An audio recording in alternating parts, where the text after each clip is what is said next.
Mungkin banyak yang nggak tahu kalau anak-anak di Bagus ini tuh isinya anak-anak yang hidup di era 90-an. Itu dia makanya kita terobsesi untuk kembali ke mengenang ke masa-masa itu. Keterbatasan properti, set, dan lain-lain itu jadi kendala untuk bikin film dengan latar belakang tahun 90-an. Sampai akhirnya sebuah ide untuk melempar Omat ke era sekarang. Alasannya sederhana, siapa yang merasa anak 90-an yang terjebak di era sekarang, angkat tangan.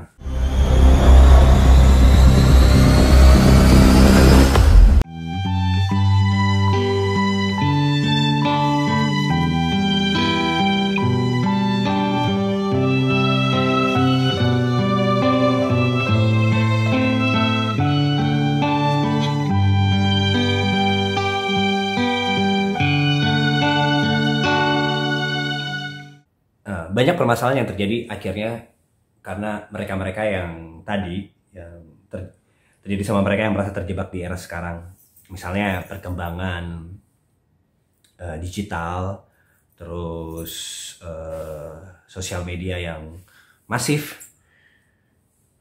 musik, hingga outfit pakaian.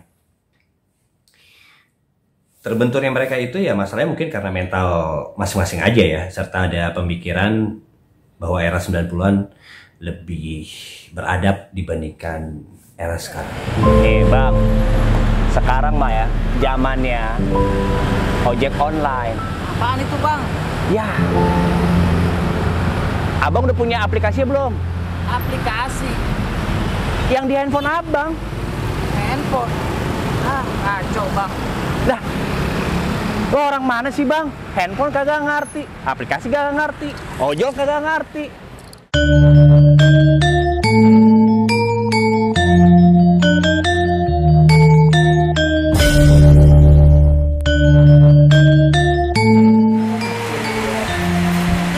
Nyak, apa sih?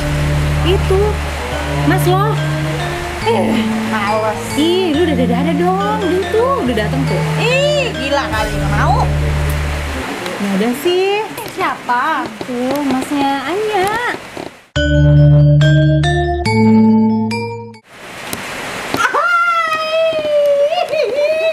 Kulinarjo. Mas Colin itu tokoh yang memang gue ciptakan waktu itu sebagai bentuk perlawanan bentuk perlawanan kita gitu ya, terhadap tipe-tipe laki-laki yang begini gitu. Maksudnya kadang itu kita suka ngerasa main kita udah terlalu jauh, pulang kita udah terlalu pagi gitu, tapi akhirnya kita juga kalah sama model-model cowok yang kayak begini ya, yang mungkin pengalamannya kurang tapi duitnya banyak. Nah itu permasalahannya, mereka punya uang gitu. Kalau Iki ingat ora? Hah? Ingat banget mas, paket yang itu aman mas. Cepet banget. Udah sampai. Sosok yang polos ya, polos, puyer, terus mungkin terlalu jujur kali ya. Udah itu. Sulitan waktu sama Anya ya, yang di mobil, yang harus lu melet-melet, lu kayak gini-gini, sumpah bukan gue banget. Ya, itu yang paling apa ya, challenge-nya ya kali di situ tuh. Nah, sekarang biar lebih hot, pakai lidahnya juga. Ya ampun, aku gak biasa mbaknya. Begini maksudnya. Gimana? Sama Anya, sama Krista kan baru ini ya, mungkin baru kenal gitu kan. Ketika duet sama Smiley sih no problemo. Mas Colin nanya. Itu ya udah benar belum sih? Action. Mbak Krista, apa aku mengganggu kedatanganmu? Astagfirullah. Ya lanjut. Mbak Krista, apa aku mengganggu kedatanganmu? Ya elah, kaku banget nih kedatangan itu.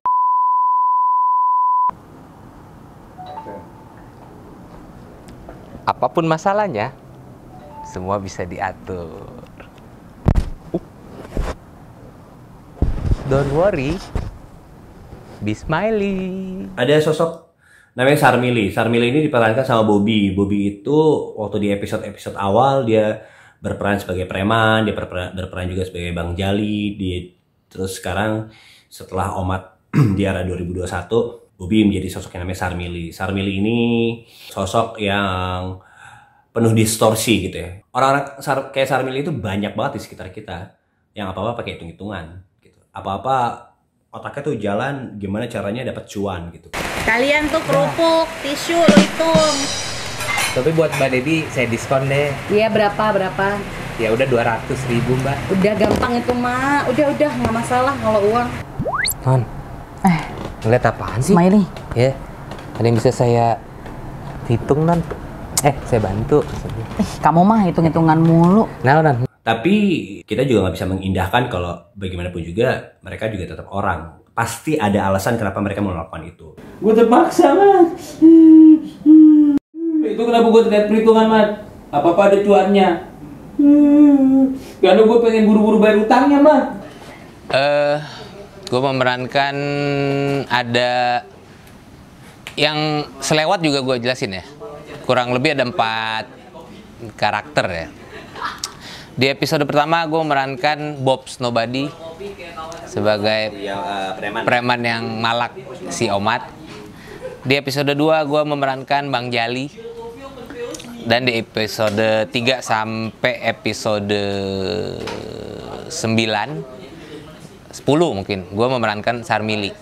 Adegan yang paling gue suka adegan Yayu, jamu, pagi-pagi. Oh yang lo jadi Kupro Itu gue suka banget. Gue suka, maksudnya ya itu real potret kehidupan gitu loh. Ya mudah-mudahan kita berjodoh, ada nggak? Garpu somai. Biar gak masuk angin. Sweet banget sih, baru kenal udah ngedoain aja. Udah buruan. Kerupuk sayur, minum lu. Besok abang boleh main ke rumah ya.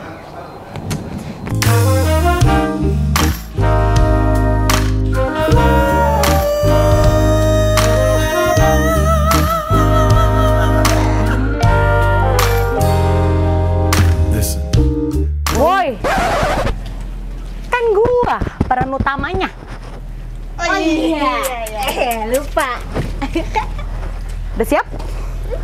Siap? Let's go. Ada karakter, ada Anya. Kita di sini juga ada karakter baru. Ada Anya, ada Krista. Anya sama Krista itu teman-temannya Debbie gitu. Debbie di 2021 gabung sama Anya, gabung sama Krista. Itu adalah sosok-sosok perempuan-perempuan yang mandiri gitu. Perempuan yang hardworking, kerja, terus mungkin sudah berumur, yang harusnya mungkin umurnya sudah harusnya berpasangan, tapi dia karena keasikan hidup sendiri. Ini banyak banget teman-teman gue yang kayak gitu. Ya udah. Yang penting kita semua masih di sini kan, sekarang dan selamanya. Yeay. Sebagai Anya. Anya tuh temannya Debbie. Dia tuh love interestnya maskulin. Jadi tapi ya ceritanya Anya nggak tertarik lah sama maskulin, walaupun dia udah ditaksir gitu. Nggak sulit buat gue. Nggak ada adegan yang nggak sulit gitu. Adegannya nggak ada. Semua gue rasa adegannya natural. Oke. Astagfirullahaladzim. Tolong, muka aku emang kayak gini kalau lagi nervous, Mas. Oh, action lagi. Dep, Mas, acting kas. Itu pasti pakai tuh. Jadi kalau misalnya dulu ada film-film Desperate Housewife, terus ada Sex and the City, ya mungkin sosok ketiga orang ini memang sebagai penduniawian, bahwasannya banyak sosok mereka yang ada di sekitar kita. lagian si Bara itu bukan tipe gue kali. Emang beneran lo nggak mau sama Bara? Kan udah gue bilang tadi, Bara itu bukan tipe gue. Trust me girls. Beneran. Sumpah beneran. Gak percaya banget sih lu. Kalau lo nggak mau, Bara buat gue aja, gimana? Bisa aja. Krista itu temannya Debbie sama Anya dari kecil. Terus ceritanya Krista ini suka sama Bara karena Debbie pernah ditanyain, lu sebenarnya gimana sih sama Bara? Terus dia bilang katanya tipenya dia bukan Bara gitu kan. Terus si Krista nyoba-nyoba nih deketin Bara, godain Bara. Taunya ke gap sama Debbie. Nah, udah pada pesen belum? Pesen aja. Udahlah, Dep, kita ngobrol. Enggak. Udah, nggak apa-apa. Take your time. Dep. Debbie. Gue sebenarnya nggak bisa sih adegan ngegoda gitu. Nggak bisa. Maksudnya kayak ada adegan menggoda tapi harus pegang, ya gitu. Terus ada centil gitu waktu sama maskulin gitu kan. Itu sebenarnya sih gue nggak bisa. Sebenarnya itu kendala, cuma ya udah tantangannya di situ bagi gue. Asik. Smiley, lo bener. Gue terhibur.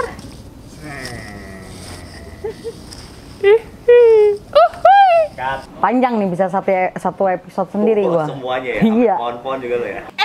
Jangan macam-macam kau ya. Mau jadi apa kau? Diantar malam-malam sama begundal si Omat itu. Mau jadi lonte kau? Lah ya anjir. Gue jadi Debbie, Mama Vicky, Mama Debbie. Apa ya? Kayak satu lagi, ada lagi nggak sih? Gue ada 4 ya? Apa 3? 3 ya? Bangutan nih anaknya. Ya, habis lagi nih. Paling sulit sih nggak ada, paling enak. Paling enak boleh nggak? Kalau sulit sih nggak ada. Boleh. Ya, yang berkesan lah ya buat lo ya. Yang berkesan yang terakhir tuh, syuting jadi mamanya Piki. Lumayan, gue ngabisin martabak sampai 3 biji, itu mentega semua di muka gue. Gue nggak bakalan makan martabak sampai lebaran haji. Ya, Mak. Piki, mana lu? Malah ngayap lagi lu, bukan yang kenyal. Mama, ya ini lucu nih sebenarnya. Ada yang nyakut-nyakut. Cuman pas dia ngalir, gue nggak tahu. Oh, kalau lo mau nanya yang berkesan ya pasti yang dipegang tangan sama peran utama lah, superstar kita yang tiada tara. Aktor Piala Citra Lotion. Karena buat gue berkesan itu, kasihan tuh anak. Genggam tangan gue gede banget, kayak genggam bola basket. Kagak, maksudnya itu lumayan lah. Kita take-nya berkali-kali ya, Mat ya. Gara-gara memang kita ketawa mulu. Aku nggak tahan.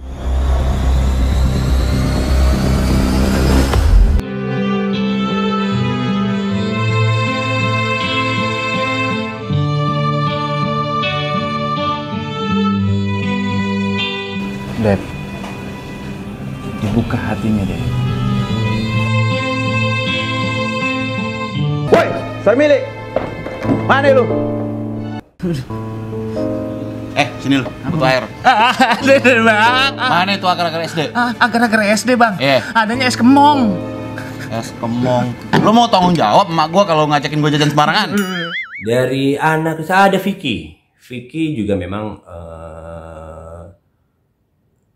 berperan sebagai debt collector. Nah, debt collector ini semakin kesini tuh kan semakin terkenal ya. Gitu. Banyak berita-berita yang lo saksikan gitu. Lo lagi naik motor tiba-tiba diberhenti sama debt collector, terus rumah lo disamperin sama debt collector, semua tentang utang. Nah, utang itu juga sekarang bermacam-macam. Sekarang apalagi udah utang ya kayak pinjaman online gitu. Pinjaman online terus tiba-tiba lo diteror. Gak cuma itu, terus tiba-tiba lo di sosial media lo dihack kan lo nggak mau bayar gitu kan. Tetap di Sandiwara Malam Minggu ini gue mengedepankan tentang kisah-kisah kisah-kisah kebanyakan orang gitu. Jadi gue lebih ingin menyentuh tentang kehidupan yang emang sebenarnya terjadi ada gitu, yang kaya ada, yang butuh duit banyak, yang lapar banyak gitu kan. Terus tapi gue juga tidak ingin menghilangkan tentang nilai edukasinya gitu. Banyak hal-hal yang gue bikin kebanting. Seorang preman ujung-ujungnya juga takut sama ibunya. Yaitu sebenarnya ada nilai edukasi yang ingin gue sampein kalau Malah ngayap lagi lu, bukan yang ngangkat jemuran. Ini mak, Vicky lagi ada perlu dikit. Kenapa mak? Ada urusan lagu-laguan lu kayak penjabat lu. Palingan lu juga lagi nongkrong noh di SD makan es. Udah, awas lu ya. Kalau lu pulang batuk sama ingusan. Iya, bentar lagi nih mau pulang ini. Ya, tunggu di rumah. Jadi Kang Tagih kita mah. Iya. Udah bentukannya begini ya Kang Tagih. baco. Iya. Susah gampang sih sebenarnya.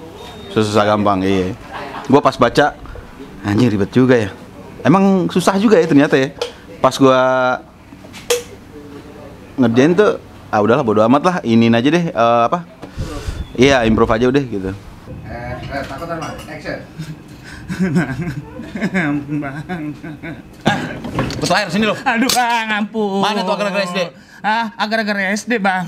Adanya es kemong bang. Aduh. Ya. Lu ngomong lagi. Nyambungin itu ya.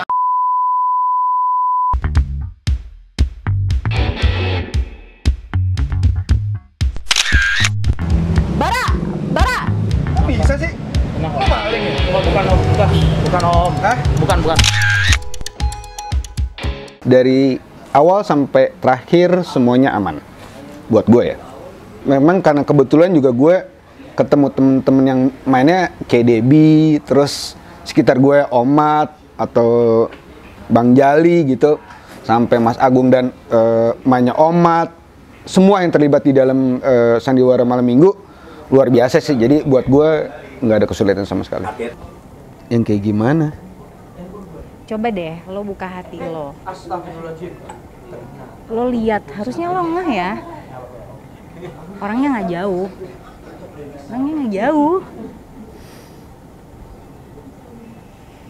Merci Debbie.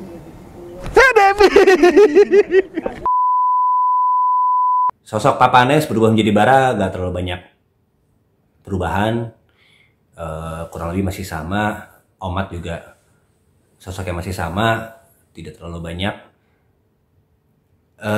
Jadi itu kenapa sekarang jadi banyak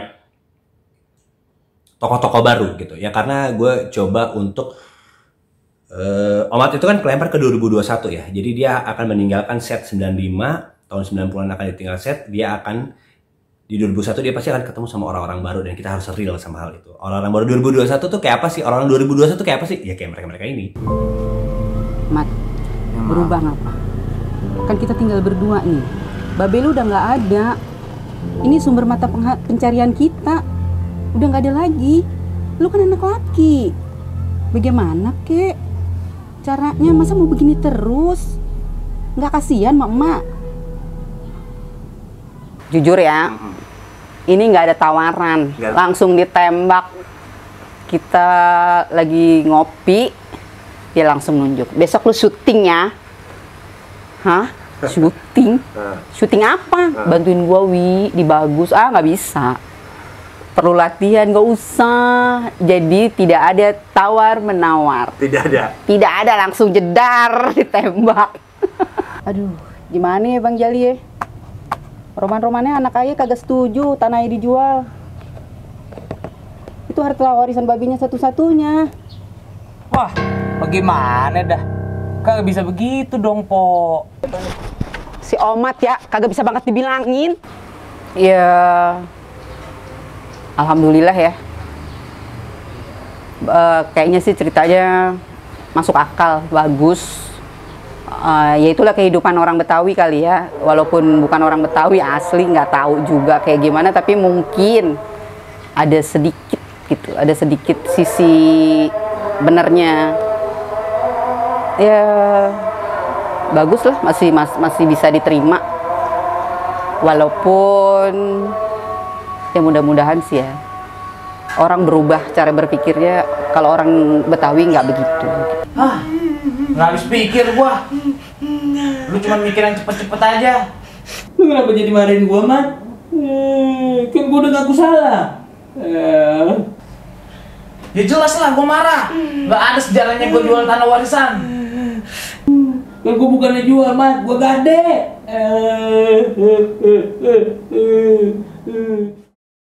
Itu kenapa gua terlihat perhitungan, Mat? Apa-apa ada cuannya. Karena gue pengen buru-buru bayar utangnya, Mat. Ya nggak bakal ketebus lah. Lu aja gadenya mana rentenir, bayar bunga aja mimisan lu. Aduh, peran gue tuh peran yang paling sulit menurut gue. Sulit? Iya. Karena jujur gue nggak pernah di depan kamera sebelumnya. Jadi pas gue ngedit aja, itu ngeliat muka gue kayaknya enak banget. Karena harus karena di situ sutradara gue yang membimbing gue gitu.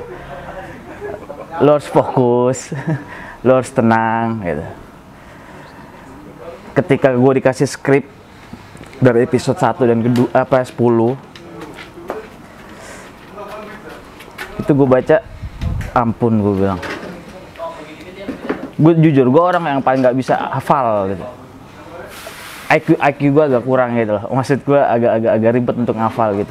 Akhirnya gue ketemu kayak Sarmili, kayak tukang ojek, kayak Debbie, kayak Papanes. Gue bisa berimprov gitu dengan gampang. Udah sih itu aja. Yang paling sulit itu adegan saat gue sama Debbie. Oma?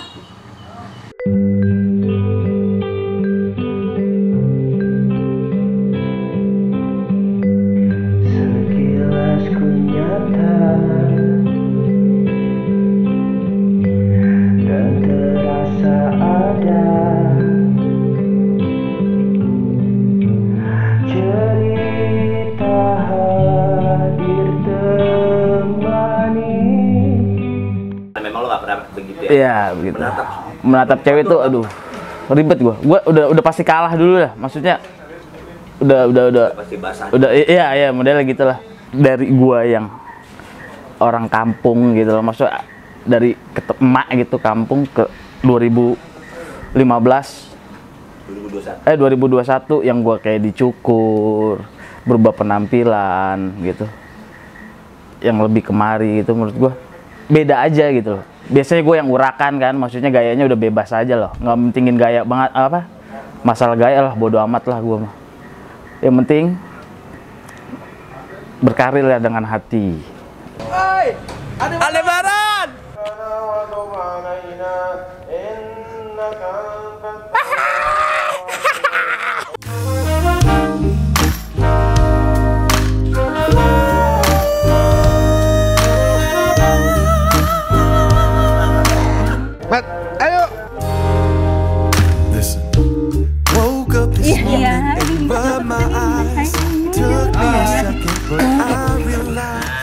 Awalnya gua sih ya jujur ini pekerjaan yang memang kalau ketemu mereka itu gua nggak bisa bicara profesional yang memang alanya gua. Jujur kalau gue sih orangnya memang bawel kalau memang kerja yang urusannya duit dan memang profesional.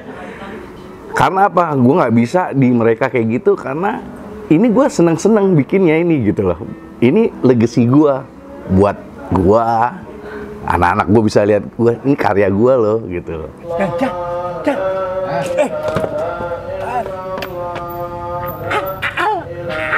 Artis. Oke, buat lanjut aja ya, selesaiin. Buat teman-teman yang buat Mama di rumah. buat teman-teman yang udah thank you buat yang udah nonton bagus dari awal, sobat nongkrong yang udah nonton di podcast kita, terus sitkom, sketsa, dan sampai kita bikin drama malam minggu. Ya, inilah karya kita.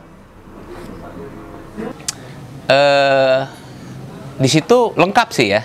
Maksudnya di whole package 10 episode ini, whole package-nya satu yang tadi ya bahagia itu sederhana, nggak berupa materi aja. Kedua, persahabatan itu nyata ada gitu loh, ya kan. Pada saat yang adegan Debbie dan teman-teman yang tadi jauh udah mulai ribut yang ini begini, ternyata endingnya, oh ya udah, that's what friends are for gitu. Saat kita gini akhirnya ya tetap aja, kalau sahabat sejati tetap sini, sahabat palsu pasti menjauh gitu loh. Gimana ya? Kelihatannya simple, tapi sebenarnya maknanya itu bener-bener nusuk sih kalau buat kalian semua yang paham ya. Akhirnya paham sama ceritanya tuh bener-bener sebenarnya tuh ceritanya tuh sedih banget. Cuman ya mungkin karena gue tiap nonton ngeliat muka Mamat, jadi bawanya kayak komedi. Pas sebenarnya itu cerita sedih banget gitu, dan memang susah ditebak. Terakhir, setelah episode ini akan ada satu episode terakhir dari Sandiwara Malam Minggu, itu di tanggal 21 Mei, hari Kamis. Akan ada banyak kejutan, lo nggak bakal nyangka endingnya kayak apa.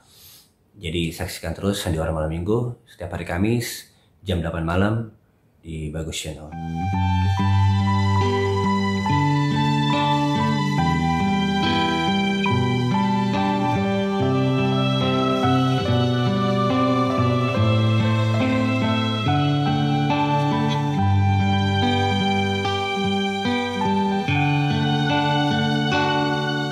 Seiring detak waktu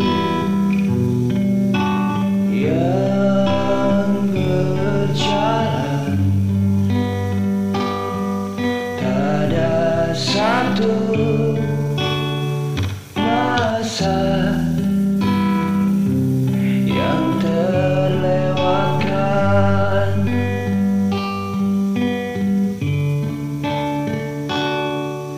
Semua seakan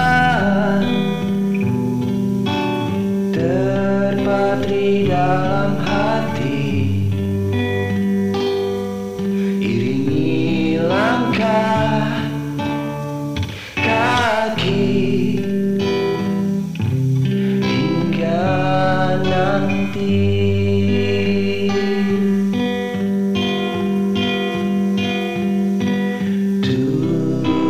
Sebuah janji, untuk sebuah mimpi yang tak dinanti,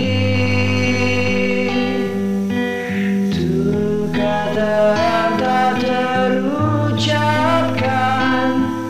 kaulah belahan jiwa.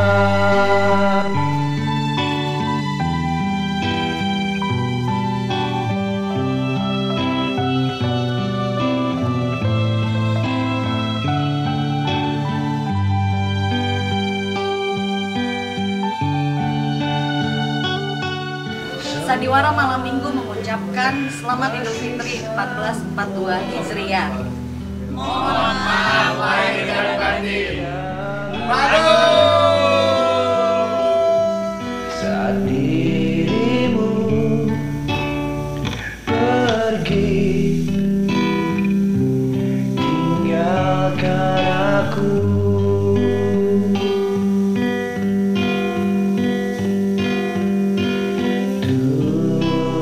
Sebuah janji, untuk sebuah mimpi